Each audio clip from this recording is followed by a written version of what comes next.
আমরা 8 ধরনের প্রমুখ ভৈরবের ব্যাপারে জানতে পারি শাস্ত্রে। এই 8 ধরনের প্রমুখ ভৈরব কারা এবং প্রয়োগ কখন হয় এদের, এই জিনিসটা আমি আগে জানতে চাই।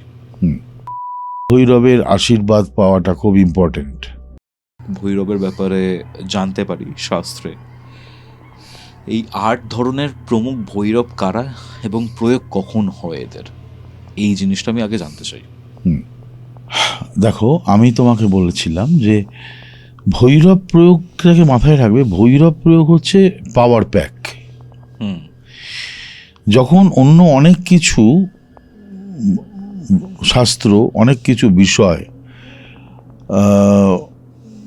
ফাংশন করতে সময় লাগে বা টেম্পোরারি ফাংশন হয়ে যাচ্ছে, এরকম জায়গায় যখন তন্ত্রসাধক বোঝেন, তখন ভৈরব প্রয়োগের ফ্যাক্টর আসে। এবার ভৈরব প্রয়োগ, ভৈরব তো একজন, ওই বললাম না, অ্যাক্টিভ একটা ফ্যাক্টর। তো এবার অষ্টভৈরবের ক্ষেত্রে বলতে গিয়ে এটাও তোমাকে আমি বলার চেষ্টা করব যে ওই যে ভৈরব নির্বাচনের সময় তোমায় ঠিক করতে হবে তুমি কোন ভৈরব নির্বাচন করবে এবং কোন দিকের জন্য তুমি কাজটা করছো। আচ্ছা, তা আমরা এর 1 নম্বরে আসি, অসিতাঙ্গ ভৈরব। অসিতাঙ্গ ভৈরব একটা নর্মাল কথায় বলা হয় মনস্কামনা পূর্তির ভৈরব।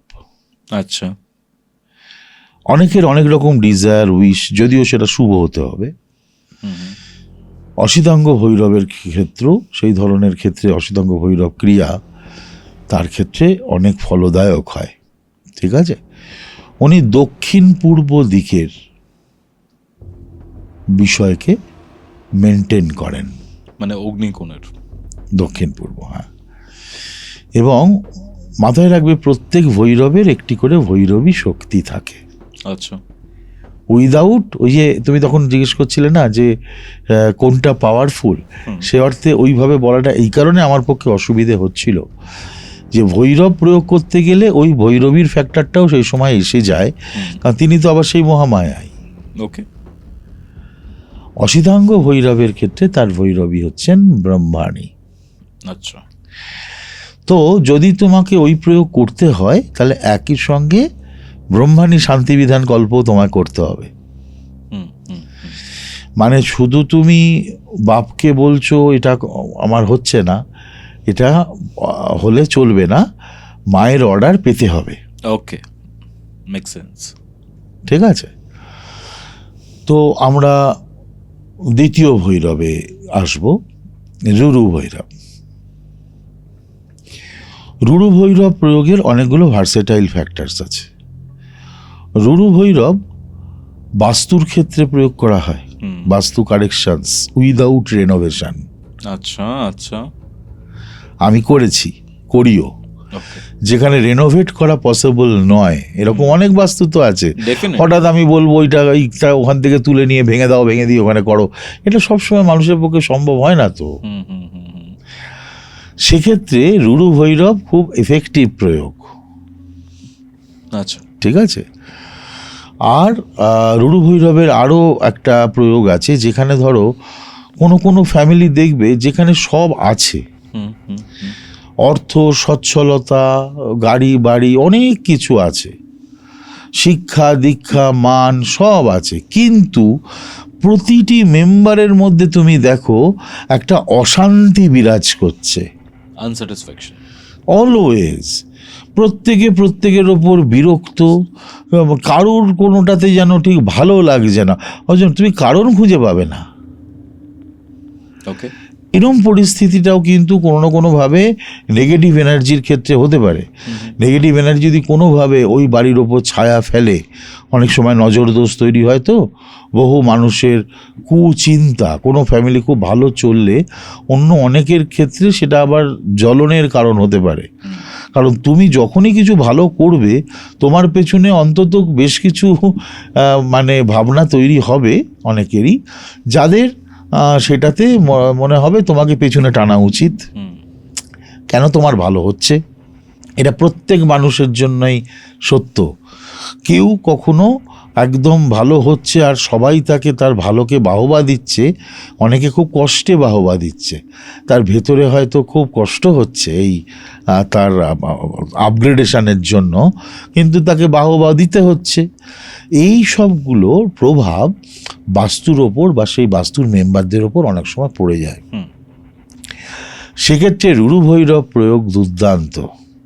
আচ্ছা, এনার ভৈরবী কি? রুরু ভৈরবের তোমার ভৈরবী হচ্ছেন আমাদের মাহেশ্বরী। আচ্ছা, মাহেশ্বরী। তো উনি কিন্তু রুরু ভৈরব তোমার প্রয়োগ করতে গেলে তোমায় পূর্ব দিকের জন্য করতে হবে। ওকে, ঠিক আছে। 3 নম্বর ভৈরব, খুব আলোচিত ভৈরব, চণ্ড ভৈরব। চণ্ড ভৈরব কিন্তু চণ্ড ভৈরবের ব্যবহার একেবারে পিওর প্যারানর্মাল ক্ষেত্র, পজেসড অবস্থা, এরকম ক্ষেত্রে চণ্ড ভৈরবের প্রয়োগ হয়, যেখানেতে কোনোভাবেই ম্যানেজ করা যাচ্ছে না। এরকম ক্ষেত্রে চণ্ড ভৈরব প্রয়োগ, যেখানেতে কখনো কখনো কোনো পজেস দেখবে। আমি এরকম একটা কাজ করেছিলাম আমাদের ওয়েস্ট বেঙ্গলেই, দক্ষিণবঙ্গে। পজেসড হওয়ার পরেতে সেই মেয়েটি বারবার তার চেষ্টা ছিল নিজের ক্ষতি করার। ওকে ওকে, সে তার নিজের গা ছুরি দিয়ে কাটছে, সে ছাদ থেকে লাফ মারতে যাচ্ছে, বুঝতে পারছি, সে নিজে অ্যাটেম্প নিয়েছে বারবার। সর্বসময় তার ভাবনা হচ্ছে সে নিজেকে আমি কোনো না কোনোভাবে এটা কিন্তু সে জ্ঞান তো করছে না। যখন তার ওই পজিশনটা তাকে ট্রিগার করছে, তখন কিন্তু এই ব্যাপারটা আসছে। অর্থাৎ যে সোল তাকে ওইভাবে পজেস করেছে, সে কোনো না কোনোভাবে এই দেহটাকে বরবাদ করতে চায়। এই সকল ক্ষেত্রে চণ্ড ভৈরব ইউজ হয়। চণ্ড ভৈরব প্রয়োগ আমি ওখানে করেছিলাম। আচ্ছা, এবং সেটা একটা এক্সিলেন্ট এক্সিলেন্ট প্রয়োগ। মানে আমি চণ্ড ভৈরব তার আগে 2-1বার অন্য ক্ষেত্রে ছোটোখাটো ক্ষেত্রে প্রয়োগ করেছিলাম, কিন্তু ওইটা অনেক বড় কাজ ছিল, যে কাজে ওই মেয়েটিকে আমি চণ্ড ভৈরব প্রয়োগ করতে বাধ্য হয়েছিলাম, এবং সেটা মিরাকল রেজাল্ট তৈরি করেছিল, মিরাকল। এবং একটা অদ্ভুত ব্যাপার আমি লক্ষ্য করেছিলাম, চণ্ড ভৈরব প্রয়োগ যখন এই ক্ষেত্রে করা হয়, কখন যেটা পজেস হলে যেটা সবথেকে বড় প্রবলেম যার ওপর হয়, তার সবথেকে নিউরোলজিক্যাল ব্যালেন্সের একটা ট্রাবল তৈরি হয়। তার নিজস্ব ভাবনা চিন্তা বলে কিছু থাকে না, ভাবনা চিন্তা কীরকম ডাম্প হয়ে যায়, এবং সে যে সময় তার ট্রিগার করে, সে সময় তো নিশ্চয়ই সে তার শুভ ভাবনা চিন্তার কোনো উদয় থাকে না সে সময়। একদম। চণ্ডভৈরব প্রয়োগের খুব অল্প সময়ের মধ্যে তার নিজের আত্মসচেতনতা ধীরে ধীরে ফিরে আসতে থাকে, যেটা আমি লক্ষ্য করেছিলাম। এবং ইন্টারনাল ফাইটিং এনার্জি, প্রত্যেকটা মানুষের নিজস্ব একটা জোর আছে, নেগেটিভ সোলটাকে রিপেল করার যে। হ্যাঁ, এবার জোর তো কোনো তান্ত্রিক সে বাইরের থেকে জোর দিচ্ছে তাকে, তার ভেতরের জোর যদি তাকে একটু হেল্প করে, কাজটা অনেক সহজ হয়। এটা কিন্তু চণ্ডভৈরব প্রয়োগে খুব দ্রুত হয়েছিল। মানে সে তার অন্তর্বর্তী যে শক্তি, ভেতরের যে অদম্য পরমাত্মার শক্তি, এই শক্তি তাকে এটা বোঝাতে সক্ষম হয়েছিল যে আমাকে এইটার থেকে বেরোতে হবে, যে শত্রু ভেতরে আমার লড়াই করছে, এই শত্রুকে আমার বাইরে বার করে নিতে হবে। তার জন্যে তার ভেতরকার প্রচেষ্টা, তার মানসিক প্রচেষ্টা খুব হাই। চণ্ডভৈরব মানুষকে, যদি চণ্ডভৈরবের কেউ পুজোও করেন নর্মালি, তাকে মানসিকভাবে সাংঘাতিক দৃঢ় করবে, এবং সে যে কোনো ক্ষেত্রে ফাইট ব্যাক করতে পারবে। চণ্ডভৈরবের যিনি ভৈরবী, তিনি হলেন দেবী কৌমারী, এবং ভেরি পাওয়ারফুল। ওই সময়তে বোঝা যাবে যখন প্রয়োগ হবে, শান্তিকল্পের সময় দেবীকে ডাকা হয়। প্রত্যেক ভৈরবের প্রয়োগের শান্তিকল্প যখন হয়, তখন তার ভৈরবী শক্তিকে আবাহন করা হয়। যে বাবা অনেক লড়াই করেছেন আমাদের জন্য, এবার মা তুমি এসো, এসে তুমি আমাদের সবাইকে তোমার স্নেহ আঁচল প্রদান করো। ঠিক আছে, এটা হচ্ছে বেসিকটা আমি তোমায় বলছি আর কি। তো সেক্ষেত্রে এটা ভীষণ পাওয়ারফুল এবং সাংঘাতিক প্রোটেক্টিভ। এই যে একবার তুমি কাজ করলে, কারোর জন্য কোনো ক্রিয়া করলে, এটা অনেক দিন আগে, ধরো 4 বছর 6 বছর আগে, আমি 5 বছর আগে আমি কাজটা করেছিলাম, তো এখনো পর্যন্ত সে ফিল করে যে সে সাংঘাতিক কোনো না কোনোভাবে, অদৃশ্যভাবে সে প্রোটেক্টিভ আছে। আচ্ছা, ভৈরবদের জন্য কি কোনো কবচ বা এইসব কিছু প্রোভাইড করা হয়? প্রয়োজন পড়লে তো নিশ্চয়ই দেওয়া হয়। মানে কবচ ভৈরবের মাধ্যমে প্রস্তুত হয়। হ্যাঁ, ওটা ভৈরব শক্তি, তার জন্য তার জপ, তার যন্ত্র রেডি করা হয়, অনেক কিছু হয় তার জন্য। যে আহুতি যায়, সে আহুতি তোমার যেটা ভস্য বিভূতি, সে বিভূতিকে কবচে ব্যবহার করা হয়, আরও অনেক কিছুই হয়। ঠিক আছে। এরপরে যেটা আছে সেটা হচ্ছে ক্রোধা ভৈরব। Very important Bhairav. যেরকম আমি তোমায় বললাম যে রুরু ভৈরব বা চণ্ড ভৈরব খুব ইম্পর্টেন্ট একটা আইটেম, এই ক্রোধ ভৈরবও ঠিক একই রকম। ক্রোধ ভৈরব খুব অনেক পুরনো দিন ধরে, বিশেষত পিশাচ অ্যাটাক যদি হয়ে যায়, ক্রোধ ভৈরব আর উন্মত্ত ভৈরবের প্রয়োগ খুব হাই হয়ে দাঁড়ায়। ক্রোধ ভৈরবের কথা বলি, ক্রোধ ভৈরব কিন্তু এক্ষেত্রে প্রয়োগ, এই ধরনের ক্ষেত্রে প্রয়োগ বিউটিফুল, সাংঘাতিক ভালো। ঠিক আছে। যদিও মহাবিদ্যাতে পিশাচ অ্যাটাকের ক্ষেত্রে আমি প্রয়োগ করি মেনলি ধূমাবতী।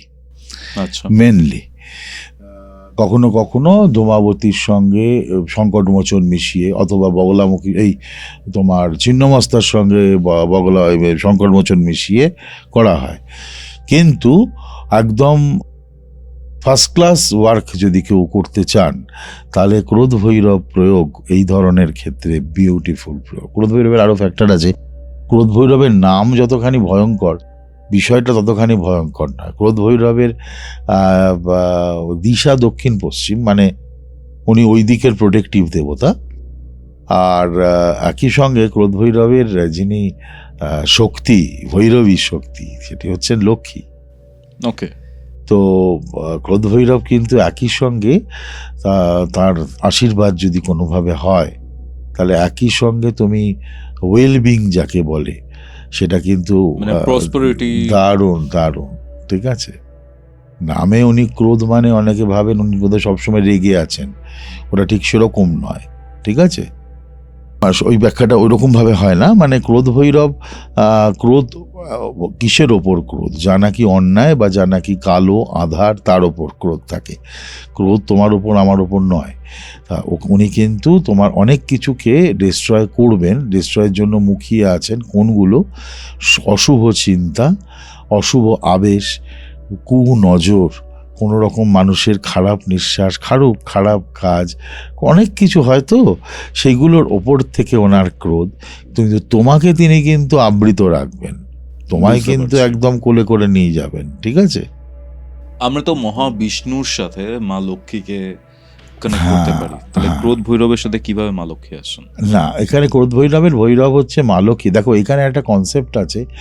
ক্রোধ ভৈরবটা অনেকটা না আমাদের এই ইয়ের মতো, নৃসিংহ কালচারের মতো, বুঝতে পেরেছো? আচ্ছা আচ্ছা।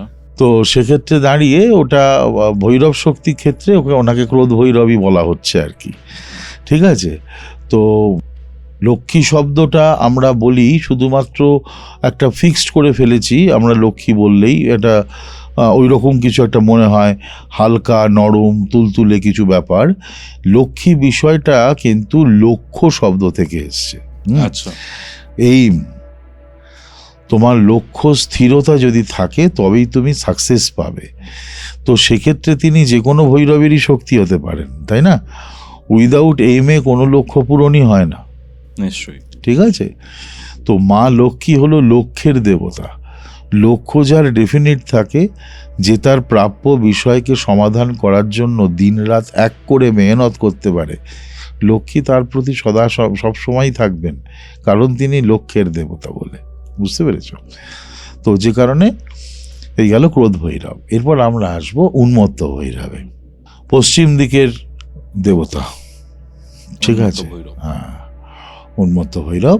উন্মত্ত ভৈরবও কিন্তু অনেক কিছু। উন্মত্ত ভৈরবের আরেকটা ব্যাপার আছে। উন্মত্ত ভৈরবের ক্ষেত্রে যারা খুব ইয়েতে পড়ছেন, খুব ভীষণ ট্রাবল, মানে সবসময় প্যারানর্মাল ট্রাবল না, বারবার কর্ম পরিবর্তন হয়ে যাচ্ছে, চাকরি চলে যাচ্ছে, অ্যাডমিনিস্ট্রেটিভ যারা ক্ষেত্রে আছেন তাদের ওপরওয়ালা বসেদের সঙ্গে উৎপাতের চূড়ান্ত হচ্ছে, অফিস পলিটিক্সে পাগল হয়ে যাচ্ছে, সব সময় একটা রাজনীতি চলছে, তাকে সরিয়ে দেওয়ার, দূরে ট্রান্সফার দিয়ে দেওয়ার, প্রমোশন আটকে দেওয়ার, এই যে সমস্ত প্রবলেমগুলো চলছে, বা যারা সত্যি সত্যি কর্মঠ এবং এলিজিবল কিন্তু সে তার উপযুক্ত মূল্যায়ন তার হচ্ছে না, ভ্যালিডেশন পাচ্ছে না।